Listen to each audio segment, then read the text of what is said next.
আমরা আমাদের 6 number chapter শুরু করি, জিওমেট্রিক অপটিক্স। তো বেসিক্যালি জিওমেট্রিক অপটিক্স বা জ্যামিতিক আলোক বিজ্ঞান এই অধ্যায়টাতে আমরা আলোর কণা তত্ত্ব নিয়ে পড়াশোনা করব। আলোর তত্ত্ব মোট 4টা: কণা তত্ত্ব, তরঙ্গ তত্ত্ব, তাড়িত চুম্বক তত্ত্ব এবং কোয়ান্টাম তত্ত্ব। এই অধ্যায়ে পড়ানো হবে কণা তত্ত্ব, জিওমেট্রিক অপটিক্স। সিম্পল জিনিস। প্রথমে আমরা শুরু করব আলোর প্রতিফলন দিয়ে। আলোর প্রতিফলন বা রিফ্লেকশন। আলোর প্রতিফলন বা রিফ্লেকশন। আলোর প্রতিফলন বা রিফ্লেকশনের ল বা সূত্র 2টি। 1 নাম্বারটা আমার মনে হয় তোমরা সবাই জানো, আপতিত রশ্মি, প্রতিফলিত রশ্মি এবং আপতন বিন্দুতে অঙ্কিত অভিলম্ব কি হবে? একই সমতলে থাকবে, একই সমতলে থাকবে। দ্যাট মিন্স আপতিত রশ্মি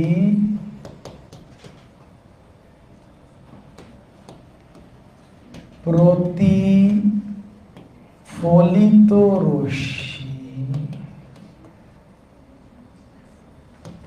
এবং আপতন বিন্দুতে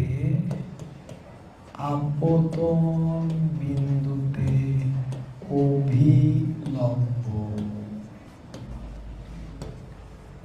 একই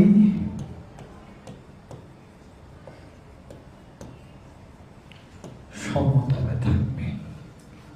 এখন কথা হচ্ছে এই একই সমতলের মানেটা কি? বাবা, একই সমতল মানে হচ্ছে এরকম একটা কাগজের পৃষ্ঠা, অর্থাৎ এই একটা কাগজের পৃষ্ঠাতেই এরা সবাই থাকবে। মানে এদেরকে আমরা প্লেন জিওমেট্রি দিয়ে এদের করতে পারবো। যেমন ভেক্টর কিন্তু আসলে প্লেন জিওমেট্রিতে আটে না, ভেক্টরকে আমরা জোর করে আটাই। ভেক্টর একটা 3 মাত্রিক জিনিস, ওকে জোর করে আমরা 2 মাত্রিক কাগজে আঁটি। বাট এইখানে আমরা যে চিত্রগুলো আঁকবো এগুলো আসলে 2 মাত্রিকের, এবং যে চিত্রগুলো নিয়ে আমরা ডিল করবো এগুলো পিওর চিত্র। আমি কি বোঝাতে পারছি? কথা ক্লিয়ার? ওকে। এখন 2 নাম্বারটা কি? 2 নাম্বারটা বলতেছে আপতন কোণ এবং প্রতিফলন কোণ সমান। 2 নাম্বার বলছে আপতন কোণ এবং প্রতিফলন কোণ সমান। কোণ আই ইকুয়াল টু কোণ আর। সো এই হচ্ছে আমাদের প্রতিফলনের 2টা ল, যেগুলো আমরা 19 থেকেই পড়ে আসছি। তো এরকম যদি হয়, the case be like that, এই হচ্ছে অভিলম্ব। বলো তো, আপতন কোণ আর প্রতিফলন কোণ মানে ভূমির সাথে নিব না লম্বের সাথে নিব? কার সাথে বলো? কার সাথে? লম্বের সাথে। এইটাই খালি খেয়াল করতে হবে। এই কোণটা আই হলে এই কোণটা, ঠিক আছে, অলওয়েজ অবিলম্বের সাথে কোণ। এই জায়গায় আনুভূমিকের সাথে কোণ মনে করলে কিন্তু হবে না। এই কথা ওকে? গুড। সো প্রতিফলনের পর আমরা চলে যাব প্রতিসরণে। ঠিক তেমনই করে প্রতিসরণ এর ইংরেজি হচ্ছে রিফ্র্যাকশন। প্রতিসরণ এর ইংরেজি কি? রিফ্র্যাকশন। প্রতিসরণের ইংরেজি কি? রিফ্র্যাকশন। প্রতিসরণের সূত্র কয়টা বাবারা? 2টা। প্রতিসরণের সূত্র 2টি। নাম্বার ওয়ান, এটা জাস্ট আগেরটার মতোই সেম। প্রতিফলনের সূত্রে আমরা বেসিক্যালি কি লিখলাম? আমরা প্রতিফলনের সূত্রে লিখলাম আপতিত রশ্মি, প্রতিফলিত রশ্মি এবং আপতন বিন্দুতে অঙ্কিত অভিলম্ব কি হবে? একই সমতলে থাকবে। আর প্রতিসরণের ক্ষেত্রে আমরা বলবো আপতিত রশ্মি, প্রতিসরিত রশ্মি এবং আপতিত বিন্দুতে বা আপতন বিন্দুতে অঙ্কিত অভিলম্ব কি হবে? একই সমতলে থাকবে। আর 2 নাম্বারটাতে খালি একটু খেয়াল করতে হবে, এবার আই আর আর সমান হবে না। আই আর আর এর সাইনের অনুপাত একটা ধ্রুব সংখ্যা। কথা কি বোঝা গেছে? অর্থাৎ প্রতিসরণের ক্ষেত্রে কিন্তু বাবা 2টা কোণ সমান না। ধরো এটা এ মাধ্যম, এটা বি মাধ্যম, আলো এমনে আসে এমনে চলে গেল, এই কোণটা আপতন কোণ হলে এই কোণটা হচ্ছে প্রতিফলন কোণ। ওকে, এই ক্ষেত্রে এই আপতন কোণের সাইন এবং প্রতিফলন কোণের সাইন একটা ধ্রুবমান। এই ধ্রুবমানকে আমরা বলি প্রতিসরণাঙ্ক এবং এটাকে আমরা লিখি এ মিউ বি। মানে যেখান থেকে যেখানে যাচ্ছে, এ থেকে বিতে যাচ্ছে, তাই এর সাপেক্ষে বি এর প্রতিসরণাঙ্ক, এর সাপেক্ষে বি এর প্রতিসরণাঙ্ক। সো প্রতিসরণাঙ্ক equal to sine i by sine r. এবং এই সূত্রটা যে বিজ্ঞানী আমাদেরকে দিয়েছেন তার নাম বিজ্ঞানী স্নেল। কি নাম? বিজ্ঞানী স্নেল। অর্থাৎ এই সূত্রটা আমাদেরকে যে বিজ্ঞানী দিয়েছেন তার নাম হলো বিজ্ঞানী Snell. A mu B equal to sine i divided by sine r. Okay, তাহলে প্রতিফলনের সূত্র গেল 2টা, প্রতিসরণের সূত্র কয়টা? 2টা। এবার আমাদেরকে যে টপিকে চলে যেতে হবে তার নাম হলো প্রতিসরণাঙ্ক। প্রতিসরণাঙ্ক এর ইংরেজি হচ্ছে রিফ্লেকটিভ ইন্ডেক্স। এর কোনো একক নাই, এটাকে মিউ দিয়ে প্রকাশ করা হয়। তো প্রতিসরণাঙ্ক বা রিফ্লেকটিভ, সরি ভুল লিখলাম, ফ্লেকটিভ হবে না, ফ্র্যাকটিভ হবে, রিফ্র্যাকটিভ ইন্ডেক্স। এই জিনিসটাকে 2 ভাগে ভাগ করা যায়। একটার নাম হলো পরম প্রতিসরণাঙ্ক, আরেকটার নাম হচ্ছে আপেক্ষিক প্রতিসরণাঙ্ক। একটার নাম হচ্ছে পরম প্রতিসরণাঙ্ক, আরেকটার নাম আপেক্ষিক প্রতিসরণাঙ্ক। একটার নাম অ্যাবসলিউট আর একটার নাম রিলেটিভ। বাট ডেফিনেশনটা গতির মতো না, এইখানে ডেফিনেশনটা ভেরি স্ট্রেট ফরওয়ার্ড। শূন্য মাধ্যমের সাপেক্ষে প্রতিসরণাঙ্ক হচ্ছে পরম প্রতিসরণাঙ্ক। শূন্য মাধ্যমের সাপেক্ষে, শূন্য মাধ্যমের সাপেক্ষে যে প্রতিসরণাঙ্ক তার নাম কি বাবারা? পরম প্রতিসরণাঙ্ক। আর শূন্য মাধ্যমের আরেকটা নাম হচ্ছে অনেকে বলে বায়ু মাধ্যম। সো এই 2টা বাদ দিয়ে অন্য মাধ্যমের সাপেক্ষে প্রতিসরণাঙ্ক হচ্ছে আপেক্ষিক প্রতিসরণাঙ্ক। অন্য মাধ্যমের সাপেক্ষে প্রতিসরণাঙ্ক হচ্ছে আপেক্ষিক প্রতিসরণাঙ্ক।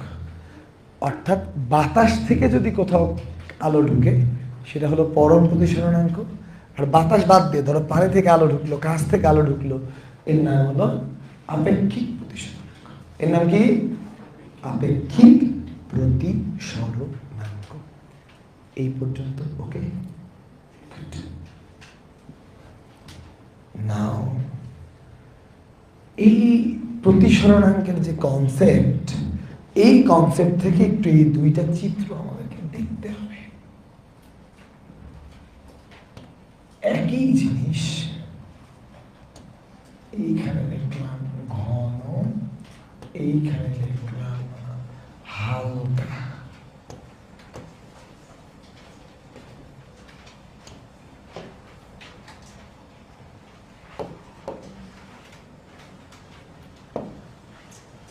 মনে করো প্রথম ছবিতে ঘন মাধ্যম থেকে হালকা মাধ্যমের দিকে আলোক রশ্মি যাচ্ছে।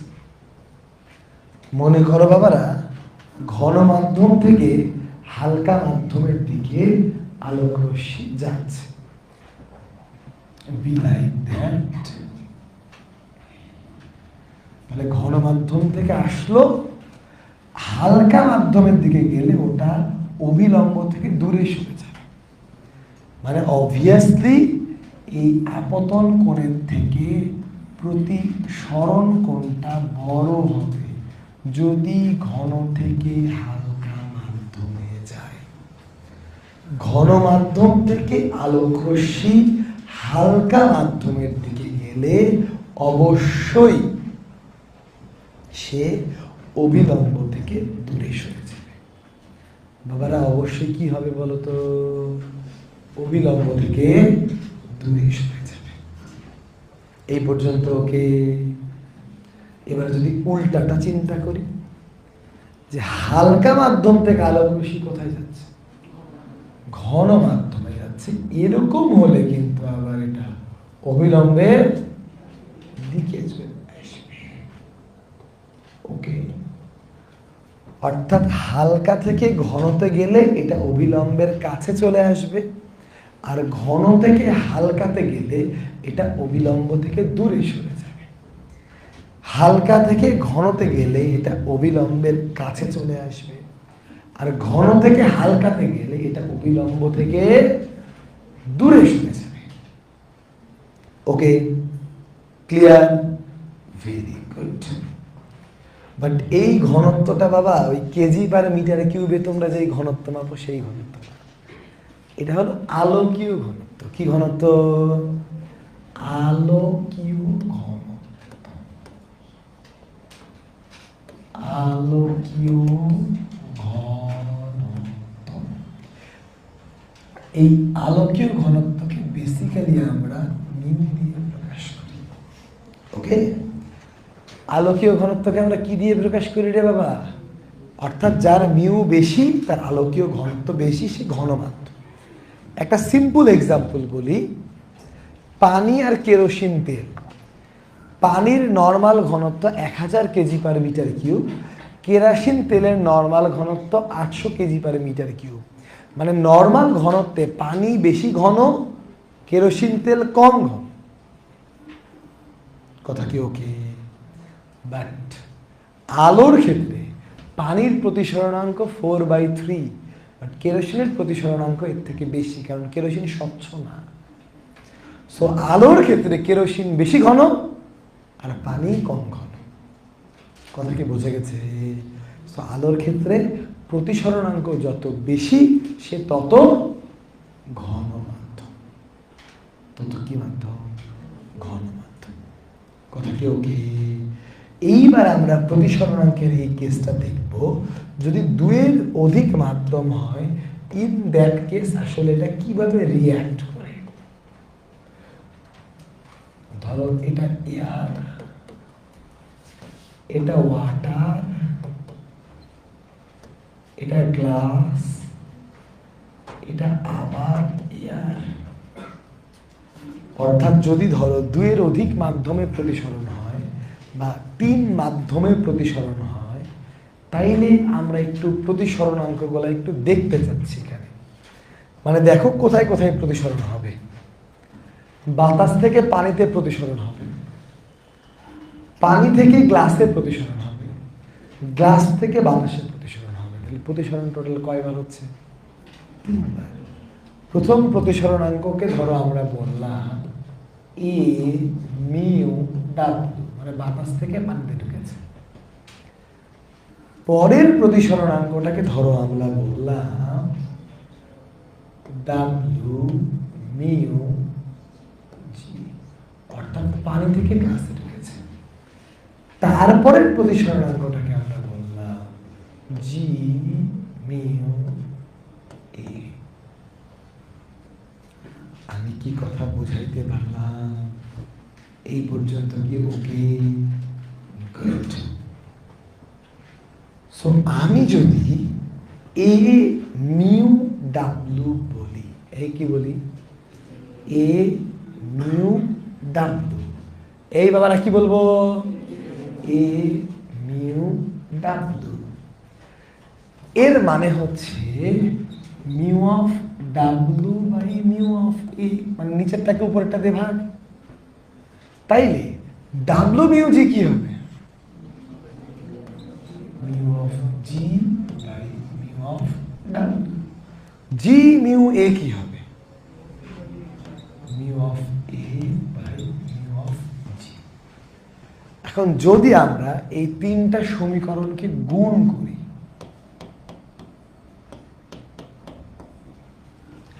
যদি আমরা তিনটা সমীকরণকে গুণ করি, ওকে, 1 2 3, এই তিনটা সমীকরণকে যদি আমরা গুণ করি, তাইলে আমরা বেসিক্যালি এই তিনটা রাশির গুণ পাবো।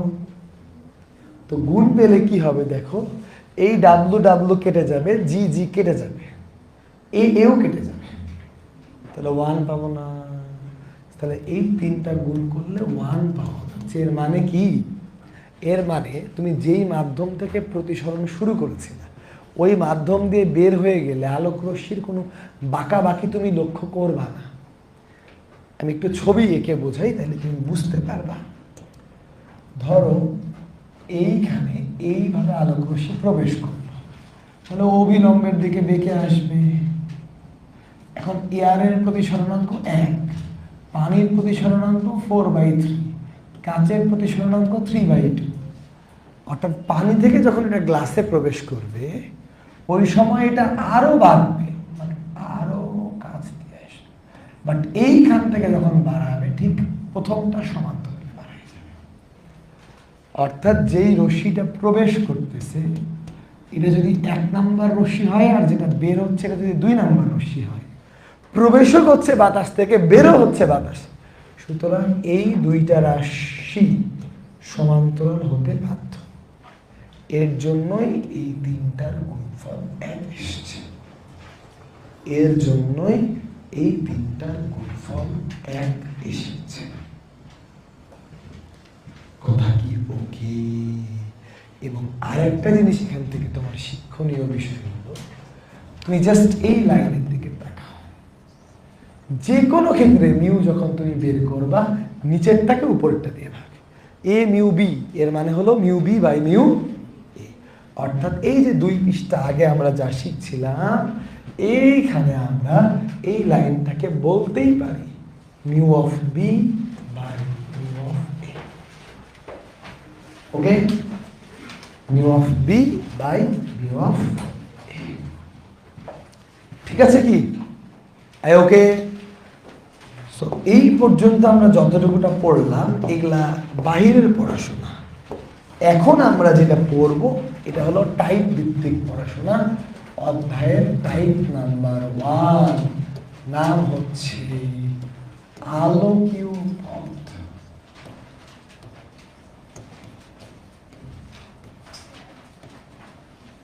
আলোকীয় পথ।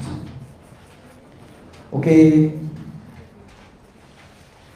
টাইপ 1 কি নাম? আলোকীয় পথ। ওকে,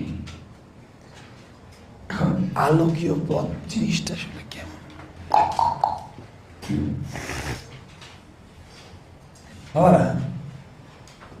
আলো বাতাসে দূরত্ব অতিক্রম করে, আলো পানিতে দূরত্ব অতিক্রম করে, আলো কাছে দূরত্ব অতিক্রম করে।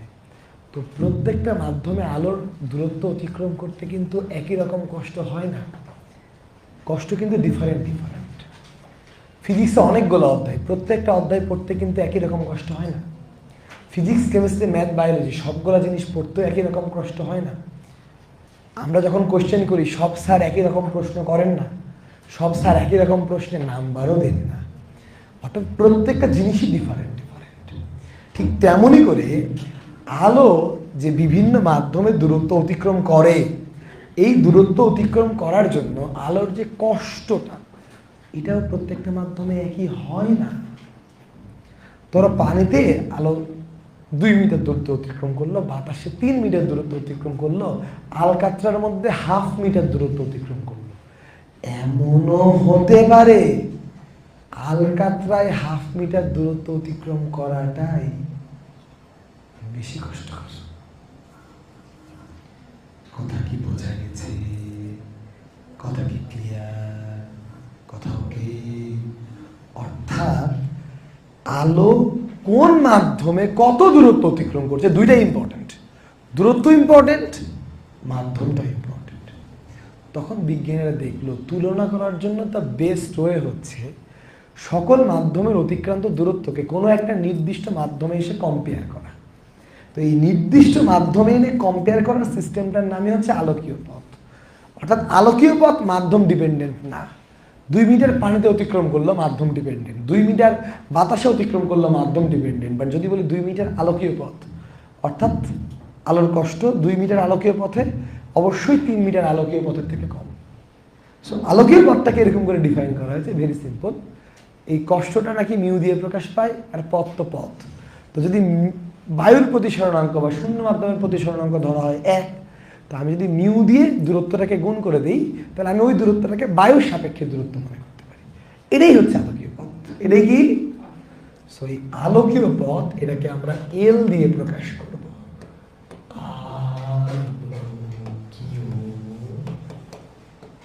পথ L should be mu into X, অর্থাৎ অতিক্রান্ত দূরত্বকে ওই মাধ্যমের পরম প্রতিসরণাঙ্ক দিয়ে গুণ দিলে আমরা যেই দূরত্বটা পাই সেটাই হচ্ছে আলোকীয় পথ। এবং এই আলোকীয় পথ জিনিসটা ভেরি সুন্দর একটা জিনিস। মানে আলো একটা নির্দিষ্ট সময়ে আলোকীয় পথ পরিমাণই দূরত্ব অতিক্রম করবে। মানে একটা নির্দিষ্ট টাইমে, ডিস্টেন্স তো সমান হতেই হবে না, ওর বেগ সমান না, নির্দিষ্ট টাইমে ওর বেগ সমান না। সো নির্দিষ্ট টাইমে আলোকীয় পথ সবসময় সমান হবে। মানে এই আলোকীয় পথ জিনিসটা আসলে কনস্ট্যান্ট। যদি টাইমটা ফিক্সড হয়, সো আলোকীয় পথ জিনিসটা constant. If T fixed, time fix থাকলে আলোকীয় পথ জিনিসটা কনস্ট্যান্ট। সো মিউ দিয়ে দূরত্বকে গুণ করলে আলোকীয় পথ পাওয়া যাবে। এখানে পড়ানোর আর কিছু আছে বলে আমি মনে করতেছি না। ডিরেক্ট আমি এই টপিকের অঙ্ক করতে দিলেই পারি। দিব? ওকে,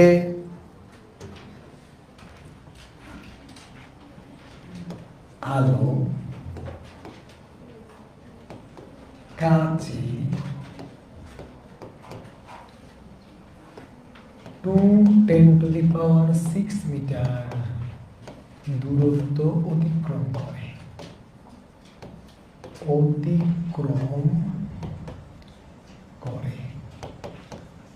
একই সময়ে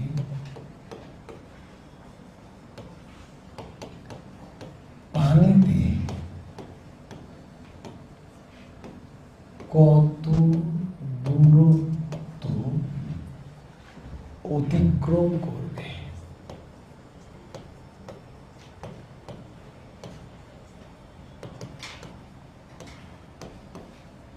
mu of water 4/3, mu of glass 3/2।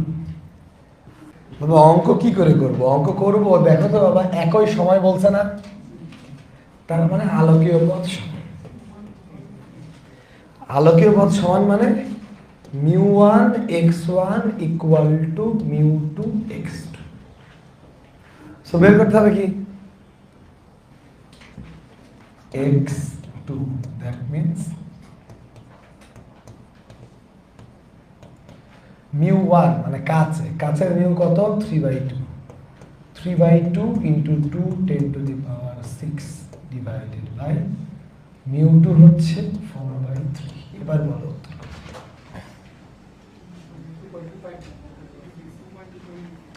তোমাদের কারোই ঠিক হলো না, না বললে হবে। এই হচ্ছে এই অঙ্ক পরীক্ষা আসে কিন্তু মানুষ পারে না, কেন পারে না আমি বুঝি না। সহজ এই কারণে হয়েছে জানতো না, দেখছো কত কম হয়েছে, বাট অঙ্ক কিন্তু ভেরি সিম্পল। আলোকীয় পথ কনস্ট্যান্ট, সো μ1 x1 = μ2 x2। তাহলে এই যে এই দূরত্বটা কোথায়, এই দূরত্বটা কাছে, কাছ মানে কি, কাছ মানে গ্লাস। তাহলে ওই দুটা গুণ করে দিলাম, আরেকটা দিয়ে ভাগ করে দিলাম, শেষ। কথা কি ওকে, এই ক্লিয়ার, শিওর, লক করে দিলাম, যাও। সো এই আলোকীয় পথ টাইপে আর নতুন করে কিছু আমাদের পড়ার নাই। আমরা আজকের লাস্ট টাইপে চলে যাবো, ভেরি ইম্পর্টেন্ট টাইপ 2, নাম হলো ফার্মারের ল, নাকি নাম হলো ফার্মাটের নীতি। ফার্মাটের নীতি টাইপ 2, নাম হচ্ছে ফার্মাটের নীতি। এই বাবারা টাইপ 2 কি না, ফার্মাটের নীতি, কি না, ফার্মাটের নীতি। Okay good. তো ফার্মাটের নীতি বেসিক্যালি কি জিনিস একটু বোঝার চেষ্টা করি আমরা। এর পুরা নাম হলো বিজ্ঞানী পিয়ারে ফার্মাট, না পিয়ারি ফার্মাট, পিয়ারি ফার্মাট। তো বিজ্ঞানী পিয়ারে ফার্মাট সূত্রটা দিয়ে গেছিলেন, তিনি প্রমাণ করতে পারেন নাই।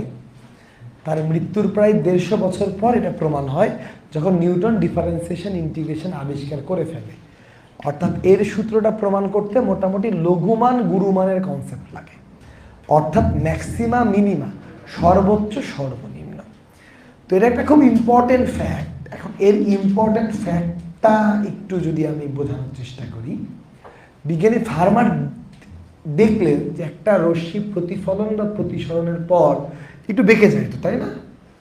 আবার যদি 90 ডিগ্রি কোণে আপতিত হয় তাহলে আবার প্রতিসরণের সময় কোনো বাঁকাবাকি করে না। তো ওর প্রশ্ন হলো, আচ্ছা এটা কেন এদিকে যায়? এই গতিপথটা তিনি এক্স্যাক্টলি বের করার চেষ্টা করছিলেন। ওই টাইমে তিনি লক্ষ্য করলেন আলো এই নির্দিষ্ট পথটা যে খুঁজে পায়, এই নির্দিষ্ট পথের একটা স্পেশাল ক্যারেক্টারিস্টিক্স আছে। এই নির্দিষ্ট পথটা হয় একটা ম্যাক্সিমাম পথ, নাইলে একটা মিনিমাম পথ। এখন এই দুইটা কেসের ডিফারেন্ট হলো কোথায়? দেখলো যে আসলে এরকম দুই কেসে আলোর প্রতিফলনটা হইতে পারে।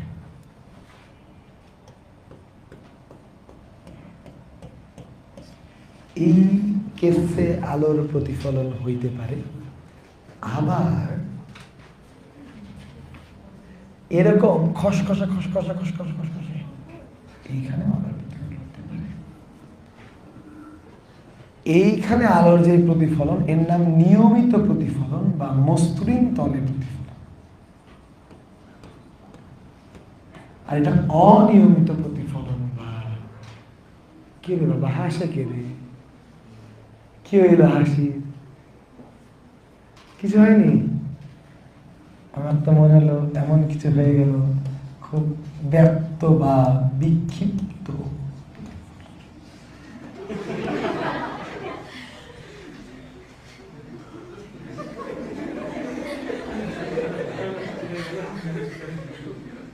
কি হলো? আমি তো হাসার কোনো কারণ খুঁজে পাচ্ছি। শোনো বাবারা, যারা চশমা পরে আছো, মনে করো এটা হচ্ছে তোমার চশমার প্রতিফলন, আর এটা কালকে অনেকে বুঝতে যাচ্ছে না। তোমরা যদি কেউ বুঝতে না পারো আমি বলি, তাহলে চশমাটা আমাকে দাও, তোমার চশমাটাকে আমি ঘষবো, মানে একবারে লোহার স্কেল দিয়ে ঘষবো, দিয়ে তোমাকে চোখে পড়তে দেবো, তাইলে তুমি যে এই ফিলিংসটা পাবো ওটাই এরকম। তো এই ক্ষেত্রে প্রতিফলনে কি হয়, আলো বাবা ভদ্র মানুষের মতো আসে, ভদ্র মানুষের মতো চলে যায়। এই ক্ষেত্রে আলো যেই পথটা অনুসরণ করে সেটা তার মিনিমাম পাথ। বাট এইখানে না এরকম হয় না। ধরো একটা আলো এমনি আসলো, তো ওই তো ওই খাঁজের মধ্যে ঢুকে গেছে, ওই খাঁজ থেকেও এখানে যায়, এখান থেকে এখানে গিয়ে এখান থেকে ওই এরকম এরকম করতে করতে করতে করতে করতে করতে করতে করতে লাস্টে কি হয়, অর্থাৎ এইখানে ওর অতিক্রান্ত পথটা অনেক বড় হয়ে যায়। সো অ্যাব্রো থ্যাব্রো জায়গায় আলো সেই পথ বেছে নেয় যেই পথটা ম্যাক্সিমাম, আর এরকম প্লেন জায়গায় আলো সেই পথটা বেছে নেয় যেই পথটা মিনিমাম। কথা কি বোঝা গেছে? এখন পরীক্ষায় ক নাম্বার প্রশ্নের জন্য ভেরি ইম্পর্টেন্ট হচ্ছে ফার্মাটের নীতিটি লিখো। তো তার জন্য তো নীতিটা আমাদের মাথার মধ্যে ঢুকতে হবে, তাই না? তো আমি একটু মাথার মধ্যে ঢুকাই, তোমরা আগে খেয়াল করো, লিখতে বললে তারপর লিখবা।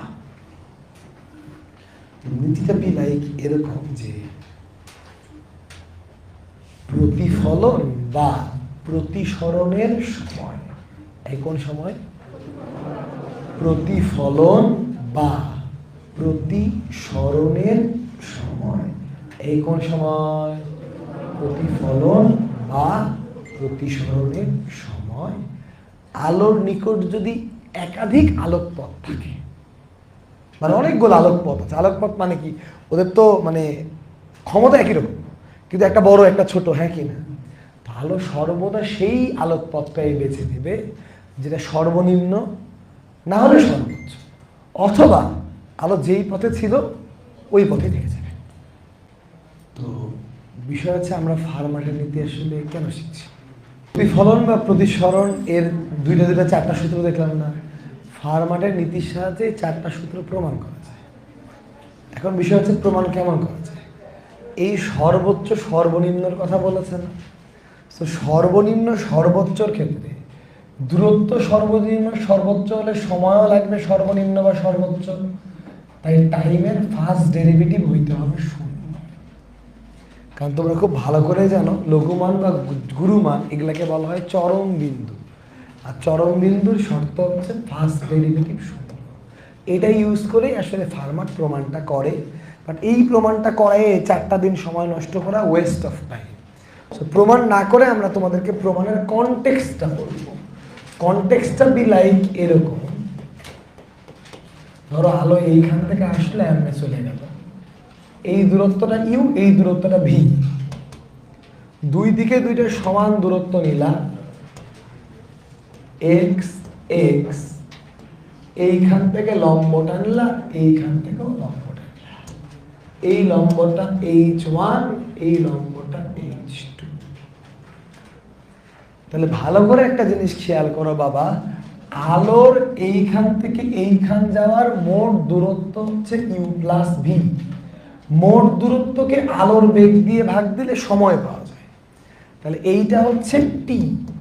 তাহলে ডিটি বাই ডিএক্স মিনস তোমাকে D D X of U plus V by C equal to বলতে হবে 0। এখন সি তো ধ্রুবক, ও বের হয়ে এসে ওদিকে চলে যাবে, ওর কোনো কাজ নাই, মানে তোমাকে করতে হবে D D X of U plus V equal to 0। এখন ইউ আর ভি কি করে তুমি পাবা আমি একটু বোঝাই। এখান থেকে লম্বটা নিলে এটা কোণ আই, এটা কোণ আর, তার মানে এইটা হবে 90 মাইনাস আই, এইটা হবে 90 মাইনাস, তাহলে এটা একটা সমকোণী ত্রিভুজ না? ইউ কে এক্স এর রেসপেক্টে ওই সেক দিয়ে প্রকাশ করা যাবে, ভি কেও এক্স এর রেসপেক্টে সেক দিয়ে প্রকাশ করা যাবে। দিয়ে একবার অন্তরীকরণ মানে কি, সেক থেটার অন্তরীকরণ করতে হবে, বিচ্ছিরি একটা জিনিস আসবে, ওইখান থেকে কাটাকাটি করে at the end of the day কয়েকটা লাইন স্কিপ করে তুমি পাবা। কথা কি বোঝা গেছে? আমি তো আগেই বললাম প্রমাণ করানোটা আমার উদ্দেশ্য না, আমার উদ্দেশ্য হচ্ছে প্রমাণটা তোমাকে বোঝানো যে এখানে প্রমাণে কি হয়েছে। এইভাবে করে ফার্মাটের নীতি দিয়ে প্রতিফলন আর প্রতিসরণের সূত্র প্রমাণ করা যায়। কথা ওকে? তো ফার্মাটের নীতি আলোর কণা তত্ত্বের প্রমাণ দেয়, মানে কণা তত্ত্বের সাহায্যে প্রমাণ করে। কার সাহায্যে? আর 7 নাম্বার অধ্যায়ে আবার এই সূত্র প্রমাণ করব আমরা হাইগেনের নীতি দিয়ে। কিসের নীতি দিয়ে? হাইগেন আবার তরঙ্গ তত্ত্বকে ধারণ করে আর কি। তো ফার্মাটের নীতি থাকার কারণ হচ্ছে তোমাদেরকে বোঝানো কণা তত্ত্ব সাহায্যে প্রতিফলন বা প্রতিসরণের সূত্রগুলা প্রমাণ করা যায়। এই পর্যন্ত ওকে? ফার্মাটের সূত্র থেকে অঙ্ক আসার কোনো সুযোগ নেই। টাইপ 2 পর্যন্ত ক্লিয়ার। আজকের ক্লাসে এই পর্যন্ত।